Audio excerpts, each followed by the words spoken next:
नमस्कार विद्यार्थी मित्रांनो, आपण आज जी आता फेब्रुवारी महिन्यात स्कॉलरशिप एग्जाम होणार आहे त्याची आज आपण प्रॅक्टिस करूया।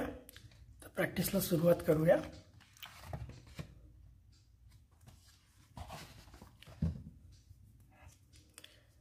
आपण फक्त मॅथ्सची प्रॅक्टिस करूया, कारण मॅथ्समध्येच सगळ्यांना जास्त प्रॉब्लेम असतो।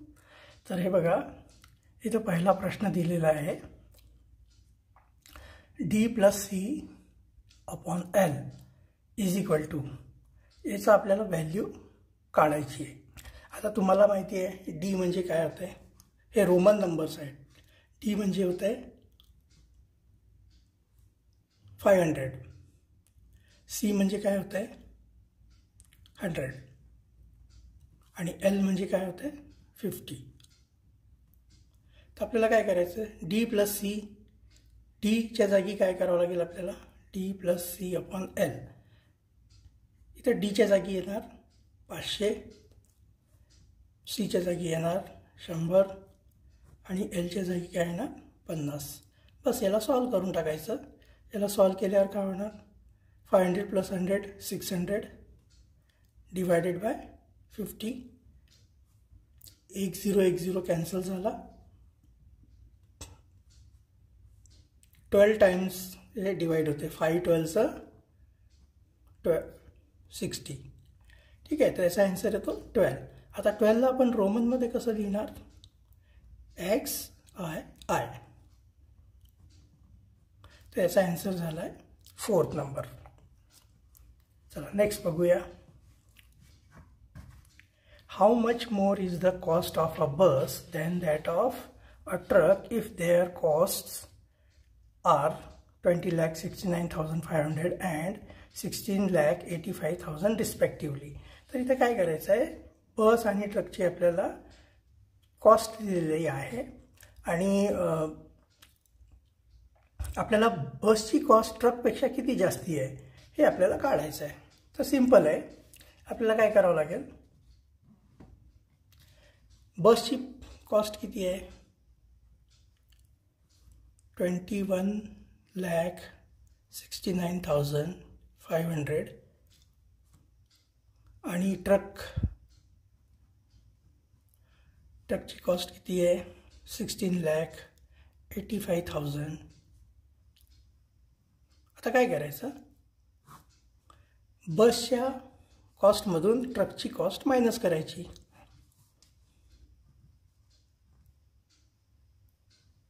9 मधून 5 मायनस केले तर किती येणार 4।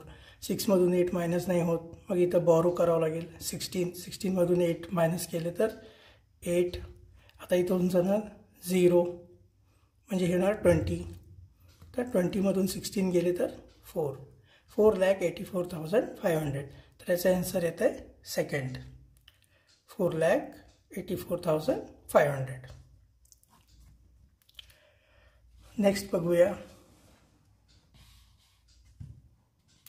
हे आहे फ्रॅक्शनचं। आता इथे बघा, तुम्हाला काय करायचं आहे,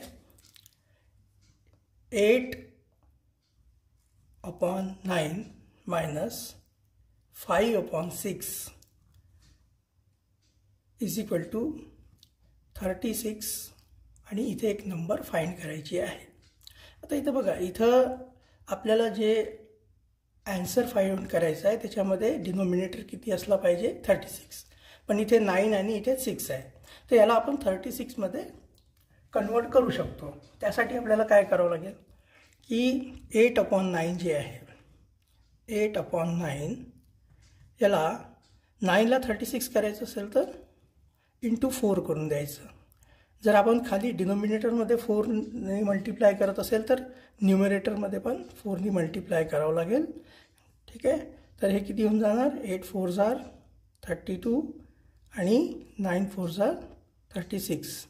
ठीक आहे, हे कुठल्याही फ्रॅक्शनमध्ये, हा फ्रॅक्शन आहे आपला 8/9, याच्यामध्ये सेम नंबरनी जर न्यूमरेटर आणि डिनॉमिनेटरमध्ये आपण सेम नंबरनी मल्टिप्लाय केलं तर याचा व्हॅल्यू चेंज होत नाही. 8/9 इज इक्वल टू 32/36 होते. ठीक आहे. अशाच प्रकारे आपला दुसरा जो फ्रॅक्शन आहे 5/6. ठीक आहे. याला जर आपल्याला कन्वर्ट करायचं आहे 6ला 36मध्ये तर काय करावं लागेल, 6नी मल्टिप्लाय करावं लागेल. मग इथे पण आपल्याला 6नी मल्टिप्लाय करावं लागेल. तर हे किती होणार, 5 6 30 आणि 6 6 36. ठीक आहे. तर हा जो फ्रॅक्शन आहे 5/6 याला आपण 30/36 लिहू शकतो. ठीक आहे. तर इथं काय करायचं आता आपल्याला की 8/9च्या जागी काय करायचं आहे, 32/36 मायनस आणि 5/6च्या जागी आपण काय लिहू शकतो, 30/36. ठीक आहे. तर आता याचं दोघांचे कॉमन डिनॉमिनेटर 36 आहे, तर इथं 36 येणार आणि 32 मायनस 32 येणार. तर इथे बॉक्समध्ये तुमचा काय नंबर येतो आहे, 2. त्याचा ॲन्सर आहे 1. 2 येणार आहे बॉक्समध्ये. ओके. तर नेक्स्ट बघूया.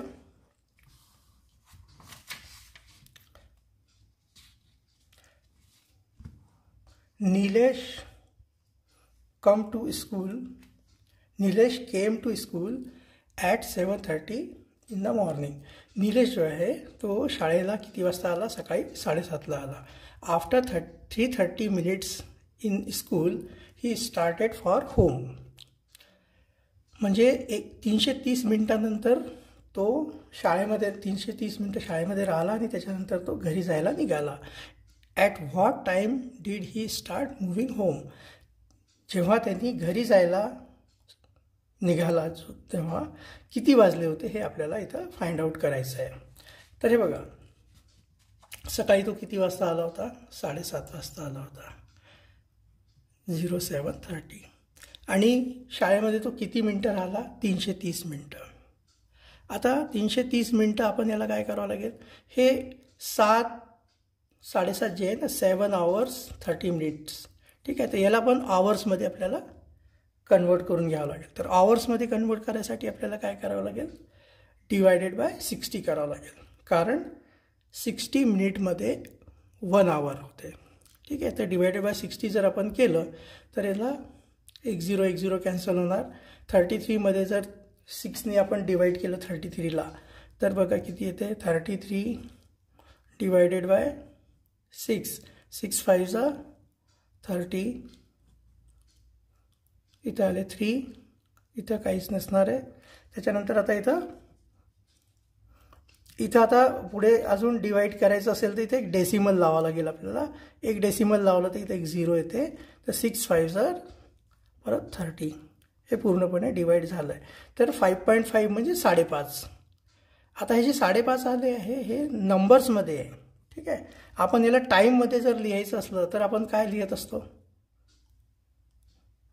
टाईममध्ये लिहायचं असेल तर 5.5 कसं लिहितो आपण, 5 hours 30 minutes. तर असं आपल्याला याच्यामध्ये लिहावं लागेल. ठीक आहे. तर 5 hours 30 minutes. 330 मिनटं म्हणजे काय झाले, 5 hours 30 minutes. तर सकाळी 7:30ला आला आहे तो, 7:30ला आला आहे. त्याच्यानंतर 330 मिनटं म्हणजे 5 hours 30 minutes नंतर तो घरी जायला निघाला. तर किती वाजले असेल त्यावेळेस, तर या दोघांना टोटल करायचं आहे आपल्याला. तर 3 + 3 6. पण तिथं आता आपण 6 नाही लिहिणार कारण 6 म्हणजे 1 hour होऊन जाते. तर हे 1 hour इथं कॅरी ओव्हर होणार. त्याच्यानंतर 7 + 1 8, 8 + 5 13. आता बघा हे 13 म्हणजे काय झालं आहे, 13 जे आहे ना 24 hour क्लॉकमध्ये होते 1, दुपारचा 1. ठीक आहे. तर इथं आता 13 तर ॲन्सर दिलेलं नाही आहे, पण 1 o'clock दिलेला आहे. तर याचा अर्थ काय होणार, 1 o'clock. त्याचा ॲन्सर किती येतो आहे, 3rd नंबरचा 1 o'clock. ठीक आहे. आता नेक्स्ट बघूया.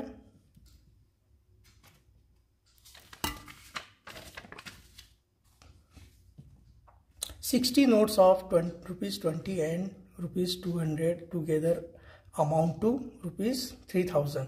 How many 2 100 rupees notes are there. आता इथं बघा टोटल किती नोट्स आहेत म्हटले 60 नोट. तर त्याच्यामध्ये काही नोट जे आहे ते 20 रुपयाचे आहे, ठीक आहे, आणि काही नोट जे आहे ते 200 रुपयाचे आहे, ठीक आहे. आणि ह्या दोघांची टोटल जर आपण केली तर ते किती येतात, ह्या दोघांची टोटल ₹3000. आता बघा आपल्याला इथं ना 200च्या नोटावरून आपल्याला ही अमाऊंट आणायची आहे. जर याच्यामध्ये आता इथं बघा 4 ऑप्शनपैकी जर आपण पहिले 20वालं ऑप्शन घेतलं तर 200च्या 20 नोटा म्हणजे किती होतात, 4000 होतात. हे याच्यापेक्षा जास्ती आहे तर हे 20 आन्सर नसणार आहे. 15 घेतलं तर 200च्या 15 नोटा जर घेतल्या तर हे 3000 होऊन जाणार. मग 20च्या नोटा तर याच्यामध्ये आपण काउंट नाही करू शकणार, म्हणजे मग 15 पण ऑप्शन नाही होत. 12चं जर आपण करून बघितलं तर 200च्या जर 12 नोटा घेतल्या आपण, ठीक आहे, तर किती होणार आहे 2400 रुपये. आता बघा जसं किती म्हटलं आहे 60 नोट आहे टोटल. तर आता त्याच्यातले 200चे 12 नोट झाले तर 20चे किती नोट असणार आहे, 60 मायनस 12 हे झाले 8 आणि हे 48. आता 20चे 48 नोट किती होणार, याला आपण मल्टिप्लाय जर केलं तर हे बघा हे 20चं 10 इथे येणार, 2 8s are 16, 1 कॅरी ओव्हर झाला आहे, 2 4s are 8 आणि 1 9 960. तर हे बघा याचं जर टोटल केलं तर 4 + 9 13, 1 कॅरी ओव्हर झाला 3360 येणार. म्हणजे याच्यामध्ये 12 आपण नोट्स पण आपण नाही घेऊ शकत. तर आपल्याला किती करावं लागेल, 200चे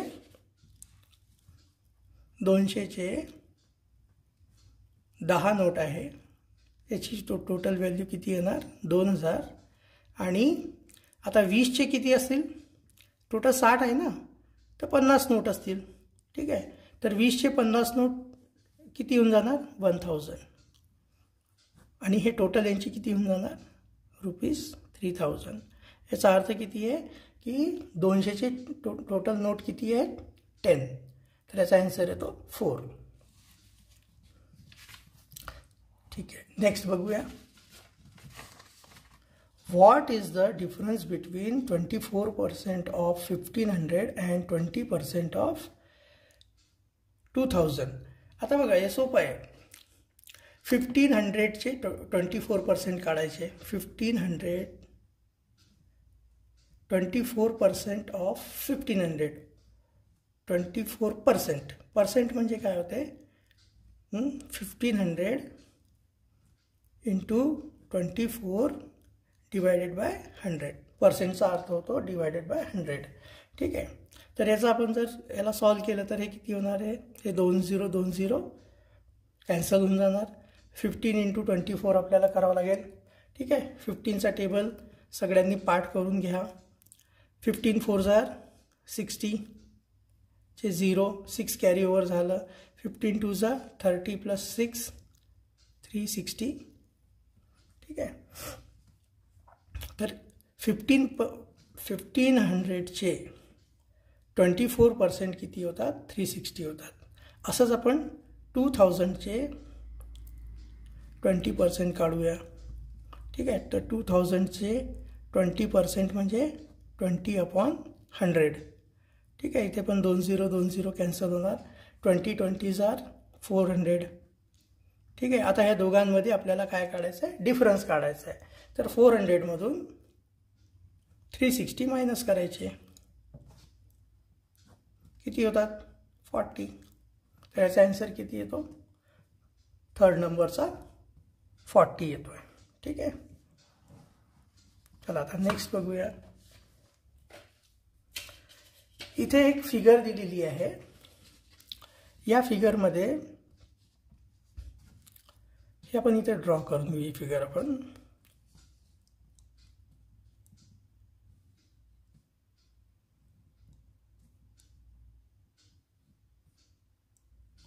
अशा टाईपची फिगर दिलेली आहे इथं. ठीक आहे. हे पी, हे क्यू, त्याच्यानंतर हे S, U, T, R, V आणि हे डब्ल्यू. ठीक आहे. तर इथं काय काय दिलेलं आहे बघा. पी क्यूची लेंथ दिलेली आहे 24 सेंटीमीटर. ठीक आहे. त्याच्यानंतर पी एस म्हणजे हे पी एस, ठीक आहे, is equal to Q R, म्हणजे हे दोन्ही साईड बरोबर आहे, एकसारख्या लेंथचे आहे. तर याच्यामध्ये 16 सेंटीमीटर आहे आणि ही पण 16 सेंटीमीटर आहे. ठीक आहे. त्याच्यानंतर बघा एस यू म्हणजे ही, त्याच्यानंतर यू व्ही म्हणजे ही, व्ही डब्ल्यू आणि डब्ल्यू टी आणि टी आर हे सगळे किती किती आहे 8 सेंटीमीटर आहे. हे पण 8, हे पण 8, हे पण 8, हे 8 आणि हे पण 8 सेंटीमीटर. हे सगळे 8 सेंटीमीटर आहे. तर आता बघा इथून हे बघा हे 8 प्लस ही पण 8 आहे. ठीक आहे. आणि हे पण 8 आहे. तर 8 + 8 + 8 म्हणजे 24 होणार टोटल. तर ठीक आहे. तर आपल्याला आपण काय करावं लागेल आता याच्यामध्ये काय करायचं आहे, हे जे फिगर आहे याचा आपल्याला एरिया काढायचा आहे. आता जर ही फिगर अशी असती, हे बघा ही फिगर जर अशी असती डायरेक्ट रेक्टँग्युलर शेपमध्ये, ठीक आहे, तर हे कसं असतं, हे झालं असतं 24 सेंटीमीटर. ठीक आहे. हे 16 सेंटीमीटर, हे 24 सेंटीमीटर आणि हे 16 सेंटीमीटर. तर याचा एरिया किती निघून जातील बघूया आपण. एरिया तुम्हाला माहिती आहे, area is equal to length into width. ठीक आहे. तर याची लेंथ किती आहे 24 सेंटीमीटर आणि विड्थ किती आहे 16 सेंटीमीटर. ठीक आहे. तर आता 16 × 24 करायचं आहे. 16 4 होते 48. तर इथं आपण 8 लिहायचं आहे, 4 कॅरी ओव्हर झालेला आहे. 16 2 32 प्लस 4 36 368. आता हे बघा हे पण सेंटीमीटर आहे, हे पण सेंटीमीटर आहे. तर एरिया नेहमी सेंटीमीटर स्क्वेअर किंवा स्क्वेअर सेंटीमीटर येतो. ठीक आहे. तर याचा एरिया किती आला आहे पूर्ण, याचा एरिया आला आहे. तर ही जी आपण फिगर आहे इथं आपण काय केलं, आता ह्या पूर्ण फिगरचा आपण एरिया काढलेला आहे. ठीक आहे. हे एवढा एरिया निघाला आहे. पण याच्यात आपल्याला लक्षात ठेवावं लागेल की इथं एवढं हे जे पोर्शन आहे हे कट आहे. तर आपल्याला हा जो एरिया आहे एवढा एरिया याच्यातून कट करावा लागेल, मायनस करावा लागेल, तेव्हाच ह्या शेपचा जो आहे हा एरिया निघेल. ठीक आहे. तर हे याचा एरिया किती असेल बघा, हे बघा 8, याची प्रत्येक साईड 8 सेंटीमीटरची आहे. तर याचा एरिया किती असेल, एरिया इज इक्वल टू याची लेंथ पण 8 आहे आणि विड्थ पण 8 आहे. तर 8 8 64 स्क्वेअर सेंटीमीटर. तर आता आपल्याला काय करावं लागेल, हे जे आलं आहे ना हे पूर्ण जे आपण याचा एरिया काढला आहे याचा पूर्ण area 368 centimetre square minus 64 centimetre square, ह्याला आपल्याला मायनस करावं लागेल. ठीक आहे.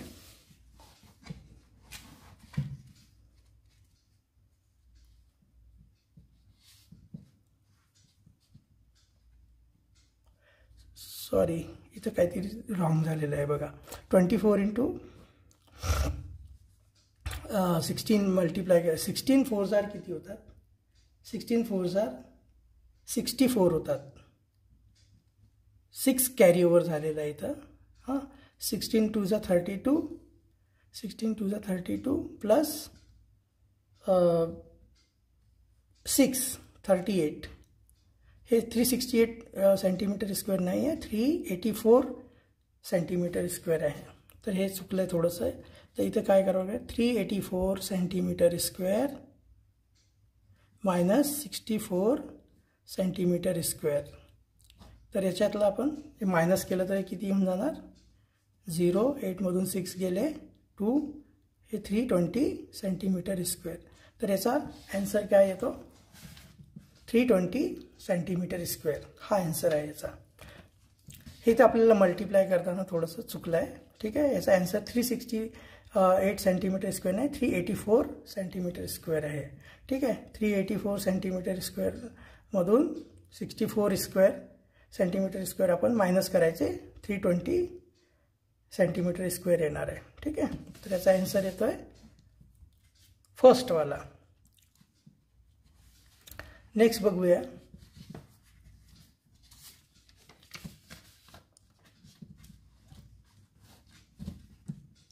Which of the following has the list value. आता आपल्याला हे सगळे एक एक करून सॉल्व करून आपल्याला याच्यातली सगळ्यात कमी व्हॅल्यू कोणाची आहे हे बघायचं आहे. आता इथं बॉडमास रूल लागेल. तुम्हाला बॉडमास रूल माहिती असेल. ठीक आहे. BODMAS म्हणजे याच्यामध्ये पहिले ब्रॅकेट ऑफ है ना, ब्रॅकेट ओपन करायचे असतात. त्याच्यानंतर डिव्हिजन. ठीक आहे. त्याच्यानंतर मल्टिप्लिकेशन, मग ॲडिशन आणि सबट्रॅक्शन असं करायचं असते. तर इथं आपल्याला सगळ्यात पहिले काय करावं लागेल, मल्टिप्लिकेशन पहिले करायचं. ठीक आहे. तर इथं पहिलावाला जे एक्सप्रेशन आहे त्याच्यामध्ये बघा 150 मायनस 24 इंटू 5. तर 24 इंटू 5 जर जेव्हा आपण करू तर 5 4 जार 20, 2 कॅरी ओव्हर झालं, 5 2 जार 10, 5 2 जार 10 प्लस 2 120. तर याचा 150 मायनस 120 किती येणार 30. ठीक आहे. हे पहिल्या एक्सप्रेशनची व्हॅल्यू झाली 30. ठीक आहे. आता दुसरा एक्सप्रेशन जे आहे त्याची व्हॅल्यू किती येईल. इथे पण आपल्याला आता पहिले डिवाइड करावं लागेल. ठीक आहे. तर 40 मायनस 30 डिवायडेड बाय 5 किती होणार 6 इंटू 4. ठीक आहे. आता 40 मायनस 6 इंटू 4 किती येणार 24. ठीक आहे. याला जर आपण 40 मायनस 24 केलं तर किती येणार 10 मधून 4 मायनस केले तर 6, इथे होणार 3 मधून 2 मायनस केले तर 1 16. ठीक आहे. सेकंड एक्सप्रेशनची जी व्हॅल्यू आली आहे ती 16 आली आहे. त्याच्यानंतर थर्ड एक्सप्रेशनची व्हॅल्यू किती येणार आहे हे बघा. दोघांनाही मल्टिप्लाय करायचं आहे. 8 5 जा 40 थर्ड एक्सप्रेशन आहे. 8 5 जा 40 मायनस 18. ठीक आहे. 40मधून 18 मायनस केले तर किती येणार 10 मधून 8 मायनस केले तर 2, हे झाले 3 मधून 1 मायनस केले तर हे पण झाले 22. ठीक आहे. त्याच्यानंतर फोर्थचं बघा. आता 20 प्लस 5 10 डिवायडेड बाय 2 म्हणजे 5 आणि हे मायनस 5 हे प्लस 5 मायनस 5 किंवा 20 प्लस 5 किती होता 25 मायनस 5 इज इक्वल टू किती आले 20. त्याच्यामध्ये सगळ्यात कमी कोणती व्हॅल्यू आहे बघा. हे 22 आहे, हे 20 आहे, हे 30 आहे. सगळ्यात कमी कोणती आहे 16. तर याचा आन्सर किती होणार सेकंड. याची व्हॅल्यू सगळ्यात कमी आहे. ठीक आहे. सेकंड एक्सप्रेशनची. तर याचा आन्सर सेकंड येणार आहे. ओके. आता नेक्स्ट बघा. What is the sum of all 2 digit divisors of 126. आता हे बघा. एखाद्या नंबरचं डिवायझर आपल्याला काढायचं असेल तर त्याची एक पद्धत आहे, ते मी तुम्हाला सांगतो. आपल्याला काय करायचं आहे आता 126चे डिवायझर काढायचे. ते बघा प्रत्येक नंबरचा एक डिवायझर 1 असतोच. तर 1 इंटू 126. ठीक आहे. तो पहिला डिवायझर त्याचा 1 झाला. परत 2नी डिवाइड होते का 126 होते. ठीक आहे. सर 2 6 जा 12 आणि 2 3 जा 6. ठीक आहे. 3नी डिवाइड होते का होते. 126 जी आहे ना 3नी डिवाइड होते. 3 4 जा 12, 3 2 जा 6. त्याच्यानंतर 4नी डिवाइड होते का 4नी नाही होणार. ठीक आहे. कारण 4 3 जा 12 आणि मग 6 राहते. पूर्णपणे डिवाइड होणार नाही. 5नी तर होणारच नाही कारण ही इवन नंबर आहे. ठीक आहे. त्याच्यानंतर 6नी होते का हो होते. 6नी होते. तर 6 2 जा 12 आणि 6 1 जा 6. 7नी होते का 7 1 जा 7, 7 1 जा 7. मग नंतर राहणार तुमचे 5 है ना. 7 8 जा 7 1 जा 7 7 8 जा 56. ठीक आहे. त्याच्यानंतर 8नी होतं आहे का बघा. 8 1 जा 8 46 नाही होणार. 9नी होतं आहे का बघा. 9 1 जा 9 होतं आहे. तर 9नी होतं आहे 126. 9 1 जा 9. ठीक आहे. 3 आपले राहणार रिमेन. तर 9 4 जा 36. ठीक आहे. त्याच्यानंतर 10नी होणार आहे का. नाही होणार. 11नी पण नाही होणार. 12नी पण नाही होणार. 13नी पण नाही होणार. मग कुठे येते 14 × 9 म्हणजे 126. जेव्हाही असं झालं म्हणजे 9 × 14 आणि 14 × 9 झालं तर इथे याच्या पुढे याचे डिवायझर आता नाही निघू शकत. तर इथं थांबून जायचं. आणि आता याचे पूर्ण डिवायझर कोणते कोणते आहे बघा. हे 1 2 3 6 7 9 14. आता हे 9 आणि 14 तर इथे आले. ठीक आहे. तर हे याला दोघांना सोडून द्यायचं. त्याच्यानंतर 18 21 42 63 आणि 126. म्हणजे 126चे डिवायझर कोणते कोणते निघाले तुम्ही बघा. 1 2 3 6 7 9 14 14 नंतर 18 18 नंतर 21 21 नंतर 42 42 नंतर 63 आणि इटसेल्फ 126. ठीक आहे. प्रत्येक नंबरचा स्वतः पण तो डिवायझर असतो. ठीक आहे. तर असे एवढे डिवायझर आहे. आता आपल्याला क्वेश्चनमध्ये काय म्हटलं आहे. What is the sum of all 2 digit divisors of 126. त्याच्यामध्ये टू डिजिट डिवायडर कोणते कोणते आहे हे बघा. 14 18 21 42 आणि 63. या सगळ्यांना आपल्याला ॲड करून घ्यायचं आणि जे काही आन्सर येईल तो याचा आन्सर राहणार आहे. तर आता बघा 63 × 42 केल्यावर किती होणार. 3 + 2 5 6 + 4 10 105 होणार. आता या दोघांना ॲड केलं तर हे झाले 9 1 + 8 9. त्याच्यानंतर 2 + 1 3 39 झाले आणि हे 14. तर याच्यामध्ये 14 ॲड केलं तर किती होणार. 9 + 4 13 1 कॅरी ओव्हर झालं. 3 + 1 4 + 1 5 53. ठीक आहे. 53ला जर आपण आता याच्यामध्ये 105मध्ये ॲड केलं आपण 53. हे बघा आपल्याला हे सगळे हे जेवढेही नंबर दिसतात ना 2 डिजिट नंबर यांना सगळ्यांना ॲड करायचं आहे. तर ह्या दोघांचं ॲडिशन आलं आहे 105. ह्या दोघांचं आलं आहे 39. याच्यामध्ये 14 ॲड केलं हे झाले 53. तर आपल्याला 105 हे जे दोन आहे ना याचे 105मध्ये 53 ॲड करायचं आहे. तर याचा आन्सर किती येते बघा 8 5 1 158. ठीक आहे 158. तर याचा आन्सर किती येतो आहे 158. 4th number. चला आता नेक्स्ट बघूया.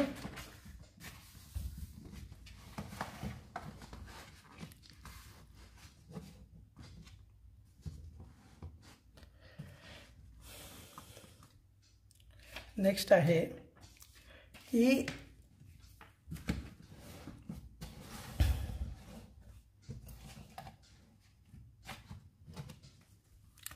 3/8 part of a wall is colored yellow and 5/12 part blue. The remaining part is colored green. How many square meter or meter square of the wall is colored green if the area of the wall is 240 meter square? ठीक आहे.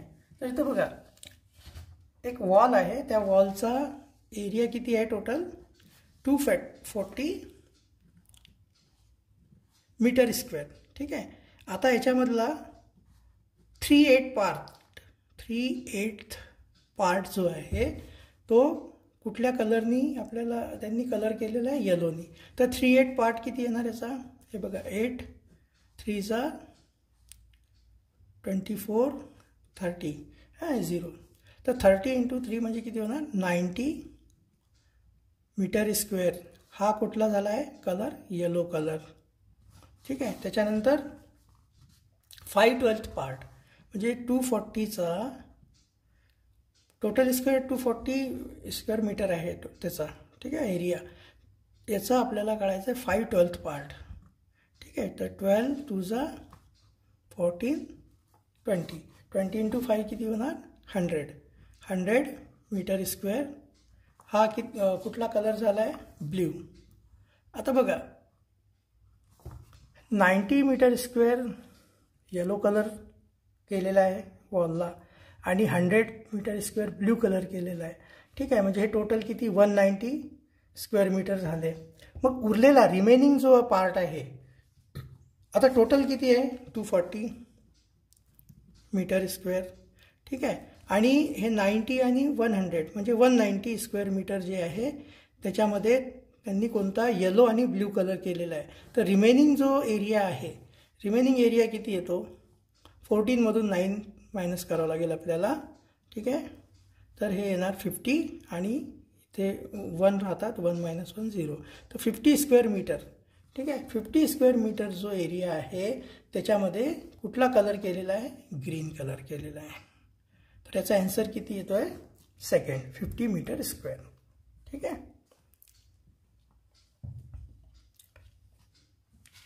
Okay.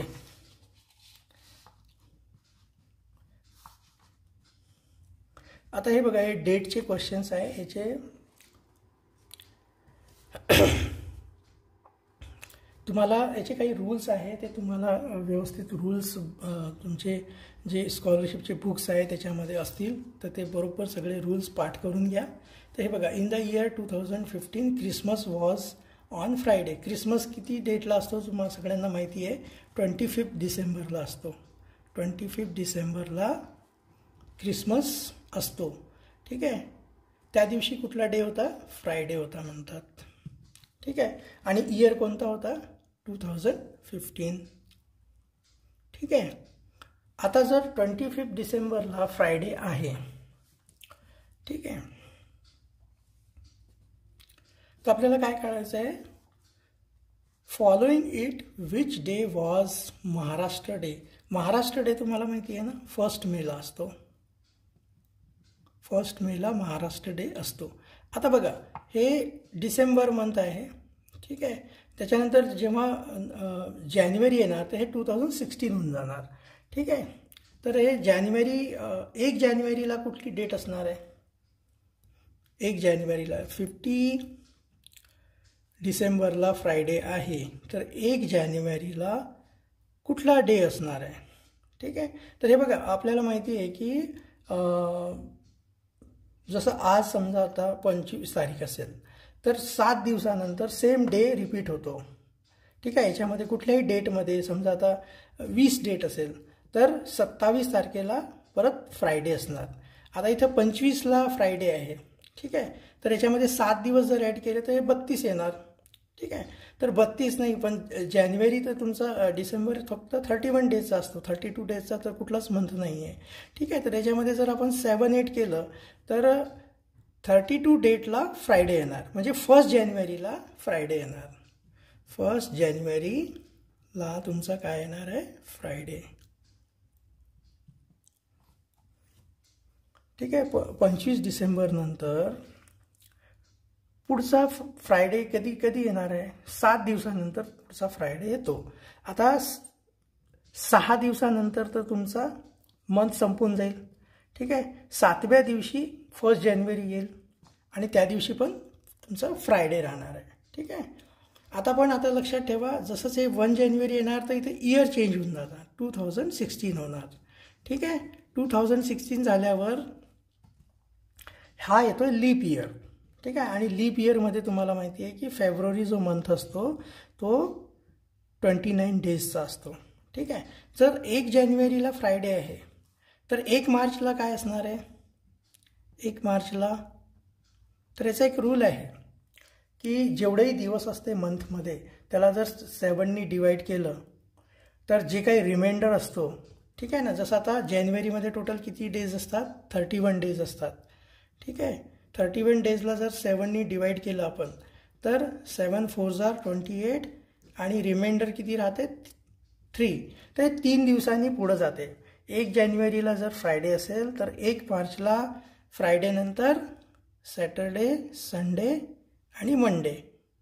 ठीक आहे, तर 1 मार्चला काय असणार आहे Monday असणार आहे. ठीक आहे, सॉरी 1 जानेवारी फेब्रुवारी घ्यावं लागेल ना पहिले, मार्च कुठून आलं आहे डायरेक्ट. ठीक आहे, 1 फेब्रुवारीला मंडे येणार आहे. ठीक आहे, त्याच्यानंतर 1 मार्चला कुठली डे येणार आहे, तर इथं पण आता जे फेब्रुवारी आहे ते 29 मंथचा असतो. तर 29 मंथ म्हणजे 29 डिवायडेड बाय 7 केलं जर आपण, तर इथं रिमाइंडर 1 येणार आहे आपला. तर 1 दिवस पुढे जाणार फक्त. तर इथं येणार ट्यूजडे. 1 मार्चला काय येणार आहे, ट्यूजडे. त्याच्यानंतर 1 एप्रिलला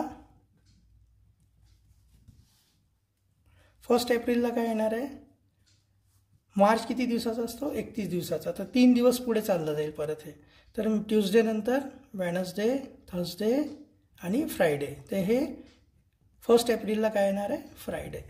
त्याच्यानंतर आता 1 मे आपल्याला महाराष्ट्र डेचा डे काढायचा आहे. तर 1 मेला कुठला दिवस येणार आहे, तर एप्रिलमध्ये 30 दिवस असतात.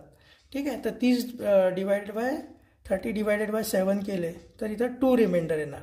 तर फ्रायडे नंतर सॅटरडे आणि संडे. तर इथं कुठला येतो, संडे. तर 1 मेला येतो आहे संडे. ठीक आहे, अशा पद्धतीने हे सॉल्व करावं लागेल तुम्हाला. ठीक आहे, आता नेक्स्ट बघूया.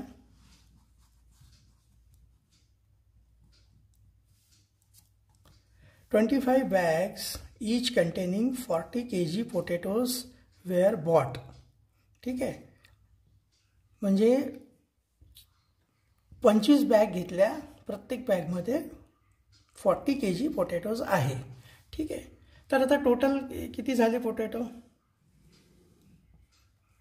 हे बघा, 40 kg पर बॅग आणि टोटल बॅग किती आहे, 25 बॅग्स. म्हणजे हे टोटल किती झाले, 25 4 जा 100 आणि 1 0 अजून लावलं. तर हे टोटल 1000 kg तुमचे टोटल पोटॅटोज झाले. आता याच्यामध्ये काय म्हटलं आहे, 7.25 kg rotten potatoes had to be thrown away. म्हणजे त्याच्यातले 7 किलो 250 ग्रॅम. ठीक आहे, याचा अर्थ होते 7 किलो 250 ग्रॅम जे पोटॅटो आहे ते खराब झाले आणि त्यांना ते फेकून दिलं. ठीक आहे, म्हणजे 1000 kgमधून किती, आता हे 1000ला कसं लिहावं लागेल, जसं पण लिहू शकतो 0.00. ठीक आहे, असं लिहू शकतो आपण याला. त्याच्यामधून 7.25 kg जे आहे खराब होते आणि तेवढे पोटॅटो त्यांनी फेकून दिले. ठीक आहे,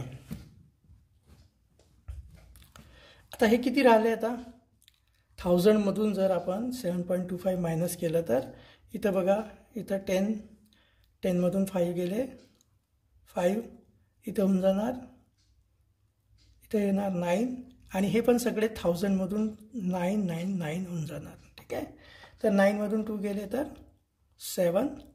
ठीक आहे, 9मधून 7 गेला 2 आणि हे 9 आणि हे 9, 992.75 kg.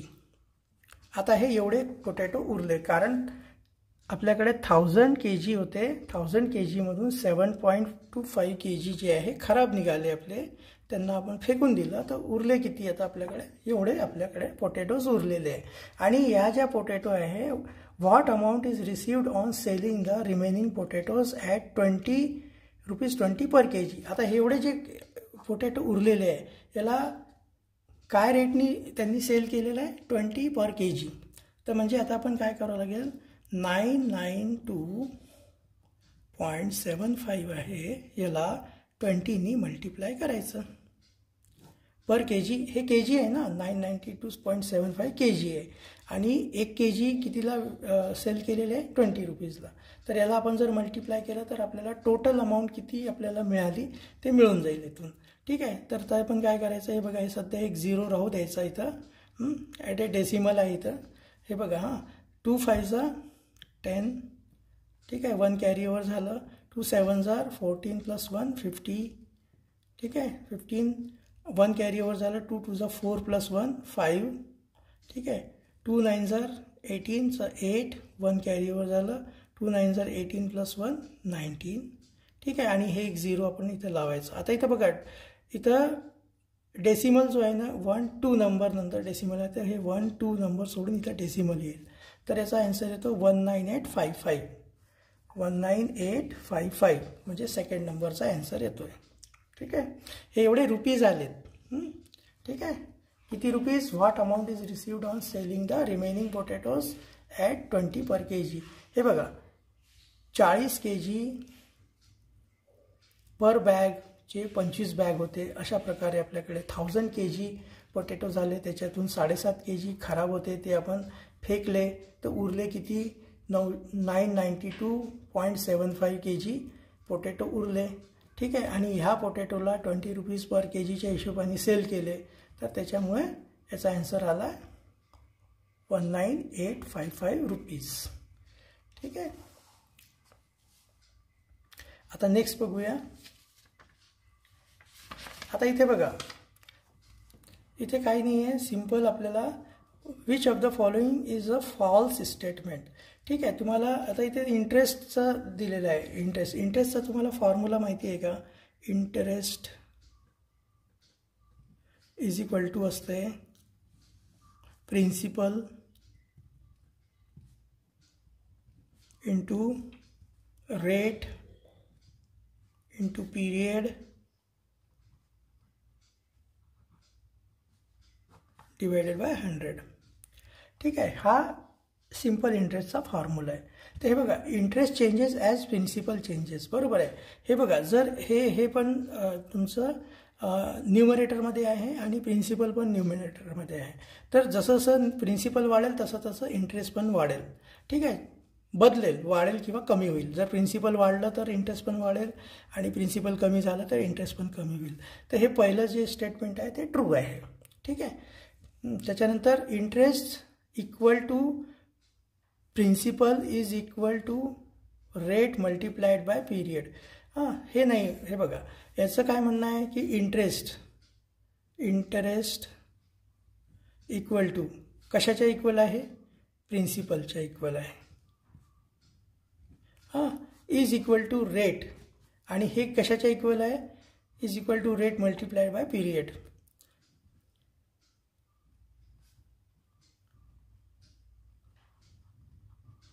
इथे फॉर्म्युलामध्ये असं काही दिसतंय का आपल्याला? इंटरेस्ट आणि प्रिन्सिपल बरोबर आहे का? नाही आहे. आणि त्याच्यानंतर प्रिन्सिपल जो आहे रेट इंटू पीरियड आहे का? नाही आहे. म्हणजे हा स्टेटमेंट फॉल्स आहे. ठीक आहे, कारण फॉर्म्युला हा असतो. ठीक आहे, त्याच्यानंतर हे बघा, हा स्टेटमेंट ट्रू आहे. कसं आहे माहिती आहे का? हे प्रिन्सिपल कसं निघालं आहे बघा. इथं प्रिन्सिपल काढायचं असलं आपल्याला तर आपल्याला काय करावं लागेल? ट्रान्झिशन करायचं असते. तर ट्रान्झिशन जर केलं आपण तर इंटरेस्ट इंटू 100 होणार. ठीक आहे, principal is equal to interest into 100. ठीक आहे, हे बघा. आणि हे जे आहे रेट इंटू पीरियड हे इकडे गेल्यावर इथं डिनोमिनेटरमध्ये येणार. तर हे डिवायडेड बाय येणार. ठीक आहे, रेट इंटू पीरियड.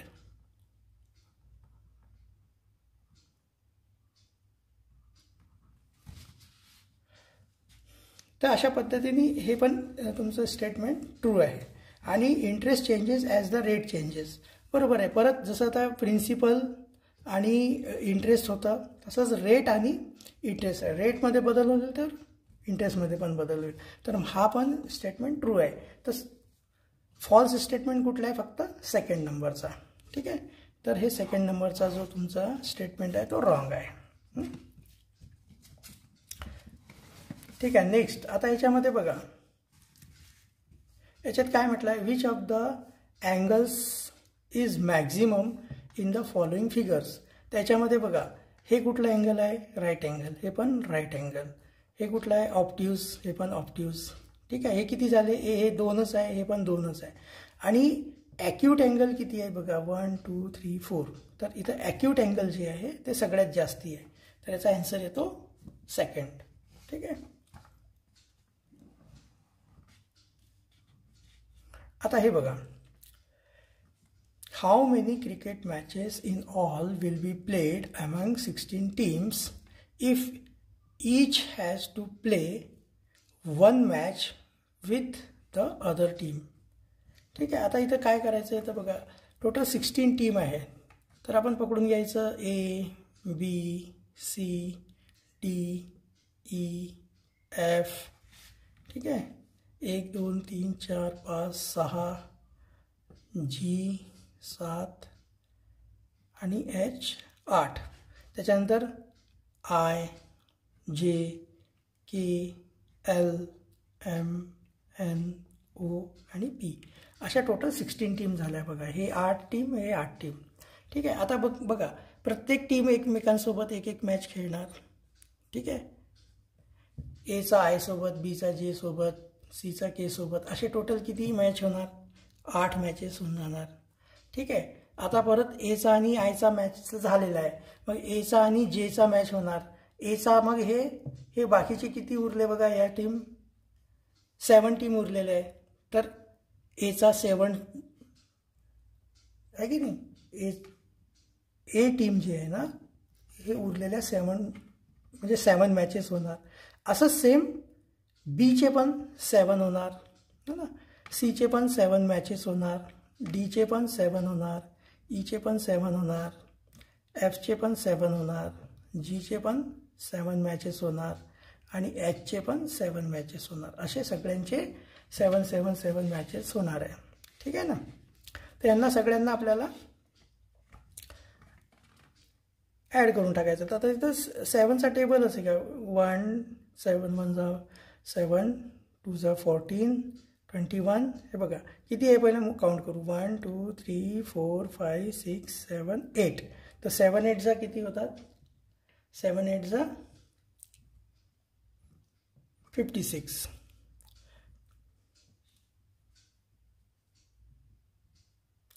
ओके थांबा. हे सॉरी. आता जसं एचा आय सोबत झाला आहे ना. आयचा पण ए सोबत झाला. तर मग आयचा ह्या सगळ्यांसोबत अजून होणार आहे मॅच 7 ह्या सगळ्या टीमसोबत. तर इथं अजून आपल्याला पकडावं लागेल. हे 7 मॅचेस आयचे. परत 7 मॅचेस जेचे. हे असे अजून आपल्याला 8 मॅचेस अजून होतात 7 7 करून. ठीक आहे. तर हे झाले 56. हे पण 56. ठीक आहे. तर 56 + 56 प्लस हे 8 मॅचेस म्हणजे हे टोटल किती झाले. 6 + 6 12 + 8 22 कॅरी ओव्हर झालं. 5 + 5 10 + 2 12. 120 मॅचेस होणार सगळ्यांचे मिळून. ठीक आहे. त्याचा आन्सर येते 120. ठीक आहे. आज इतकंच. त्याच्यानंतर पुढच्या व्हिडिओमध्ये मी बाकीचे क्वेश्चन टाकूया कारण जवळपास पाऊण तासाचा व्हिडिओ झालेला आहे. तर नेक्स्ट व्हिडिओ पण नक्की बघा आणि चांगली तयारी करा एक्झामची. धन्यवाद.